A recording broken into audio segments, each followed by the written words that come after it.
No voo de retorno do Canadá, Francisco fala sobre a viagem que acaba de terminar e sobre o velho e o novo colonialismo. Ele diz que ainda não pensou em renunciar, mas que se pode mudar o Papa. Fala sobre o caminho sinodal da Alemanha, o desenvolvimento da doutrina e a importância das mulheres na transmissão da fé. Seja muito bem-vindo ao canal JP Junho e já peço a você que deixe seu like, seu comentário, inscreva-se no canal e ative o sino das notificações.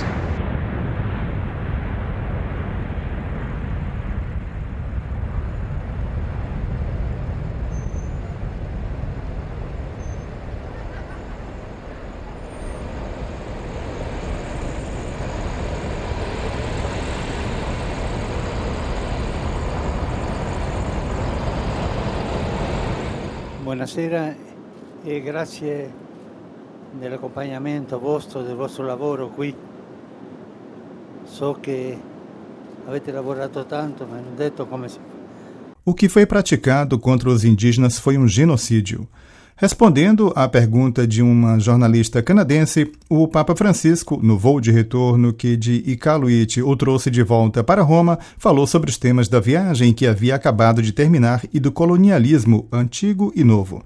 Mas ele também abordou a questão da renúncia ao pontificado, instado várias vezes pelas perguntas dos jornalistas, explicando que, por enquanto, ele não está pensando em renunciar, embora veja isso como uma possibilidade. No início da coletiva de imprensa, Francisco agradeceu aos jornalistas que voavam com ele. Boa noite e obrigado pelo acompanhamento de vocês, pelo seu trabalho aqui. Sei que trabalharam muito e obrigado pela companhia. Obrigado. A primeira pergunta foi feita pela jornalista Ka Neyeziu Der, CBC Rádio Canadá Indígenas. Como descendente de um sobrevivente de uma escola residencial, sei que os sobreviventes e suas famílias querem ver ações concretas após seus pedidos de desculpas, incluindo uma declaração sobre o fim da doutrina da descoberta. Nas constituições nos Estados Unidos e no Canadá, os indígenas continuam sendo defraudados de suas terras e privados de poder sobre sua terra, por causa das bulas papais e da doutrina da descoberta. Não pensa ter sido uma oportunidade perdida para fazer uma declaração nesse sentido durante sua viagem ao Canadá? O Papa respondeu: não entendi a segunda parte da pergunta. Pode explicar o que entende por doutrina da descoberta? Jéssica explicou.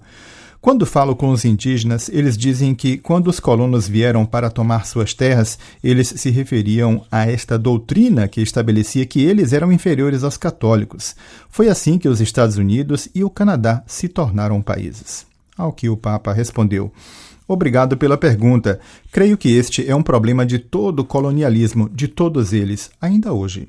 As colonizações ideológicas de hoje têm o mesmo esquema. Quem não entra em seu caminho é inferior. Mas eu quero ir mais longe sobre isso.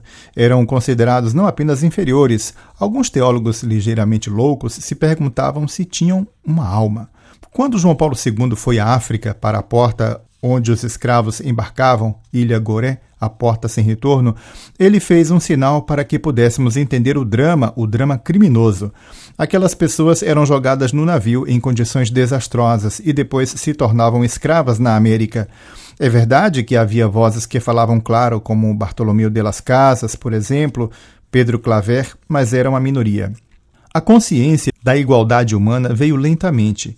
E digo consciência, porque no inconsciente ainda há algo. Sempre nós temos, permito-me dizer, como uma atitude colonialista de reduzir sua cultura à nossa. É algo que vem de nosso modo de vida desenvolvido, o nosso, que às vezes perdemos os valores que eles têm. Por exemplo, os povos indígenas têm um grande valor, que é o valor da harmonia com a criação, e pelo menos alguns que eu conheço o expressam na palavra viver bem, que não significa, como entendemos os ocidentais, viver bem ou viver a dolce vita. Não. Viver bem é custodiar a harmonia. E isso, para mim, é o grande valor dos povos originais, a harmonia. Estamos acostumados a reduzir tudo à cabeça. Em vez disso, a personalidade dos povos originais, estou falando em geral, sabe se expressar em 3 línguas, a da cabeça, a do coração e a das mãos. Mas todos juntos, e eles sabem como ter esta linguagem com a criação. Então, este progresso acelerado do desenvolvimento exagerado, neurótico que temos. Não estou falando contra o desenvolvimento. O desenvolvimento é bom, mas não é boa aquela ansiedade que temos. Desenvolvimento, desenvolvimento, desenvolvimento. Veja, uma das coisas que nossa sociedade perdeu foi a capacidade de poesia. Os povos indígenas têm essa capacidade poética, não estou idealizando. Então, esta doutrina da colonização é verdade, é ruim, é injusta e é usada também hoje. A mesma coisa. Talvez com luvas de seda, mas é usada hoje em dia. Por exemplo, alguns bispos de alguns países me disseram, mas nosso país, quando pede crédito a uma organização internacional, eles lhe impõem condições, mesmo condições legislativas, colonialistas. Para lhe dar crédito, eles fazem você mudar um pouco o seu modo de vida. Voltando à nossa colonização da América, a dos ingleses, dos franceses, dos espanhóis, dos portugueses, sempre houve esse perigo, de fato, essa mentalidade. Somos superiores e esses povos indígenas não contam, e isso é grave. É por isso que temos que trabalhar no que você diz, voltar e sanear, digamos, o que foi feito de errado, sabendo que o mesmo colonialismo existe hoje. Pense, por exemplo, em um caso que é universal e eu ouso dizê-lo. Estou pensando no caso dos Rohingya em Myanmar. Eles não têm direito à cidadania, são considerados de um nível inferior, ainda hoje. Outra pergunta, a de Brittany Robson, de The Canadian Press. O senhor fala frequentemente da necessidade de falar com clareza, honestidade e com parresia. O senhor sabe que a Comissão Canadense para a Verdade e a Reconciliação descreveu o sistema das escolas residenciais como um genocídio cultural e depois foi modificado como genocídio. Aqueles que ouviram seu pedido de perdão nos últimos dias expressaram seu desapontamento pelo fato de a palavra genocídio não ter sido usada. O senhor usaria estas palavras para dizer que membros da igreja participaram de um genocídio? Resposta do Santo Padre. É verdade, não usei a palavra porque não me veio em mente, mas descrevi o genocídio e pedi perdão por este trabalho que é genocida. Por exemplo, condenei isto também, tirar as crianças, mudar a cultura, mudar as mentes, mudar as tradições, mudar uma raça, digamos, uma cultura inteira.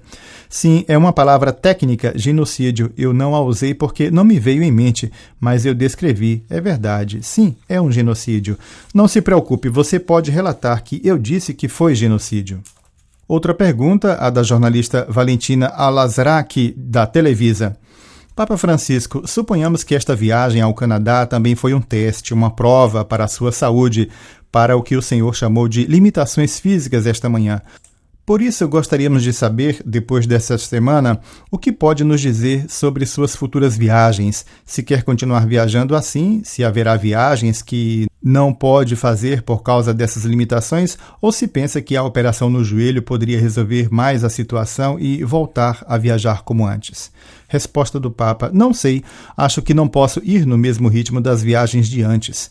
Penso que na minha idade e com esta limitação tenho que economizar um pouco para poder servir a igreja. Ademais, pelo contrário, posso pensar na possibilidade de colocar-me de lado. Isto, com toda honestidade, não é uma catástrofe. Se pode mudar o Papa, se pode mudar, sem problemas. Mas eu acho que tenho que me limitar um pouco com estes esforços. A cirurgia do joelho não se terá, no meu caso. Os técnicos dizem que sim, mas há todo o problema da anestesia. Eu passei por mais de 6 horas de anestesia há 10 meses e ainda há vestígios. Não se brinca com anestesia. É por isso que se pensa que não é totalmente conveniente.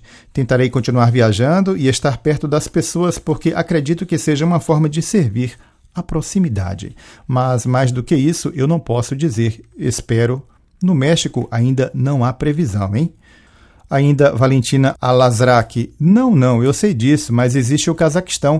E se vai ao Cazaquistão, não deveria ir também à Ucrânia? Resposta do Papa. Eu disse que gostaria de ir à Ucrânia. Vamos ver agora o que eu encontro quando chego em casa. No Cazaquistão, no momento, eu gostaria de ir. É uma viagem tranquila, sem muito movimento. É um congresso de religiões.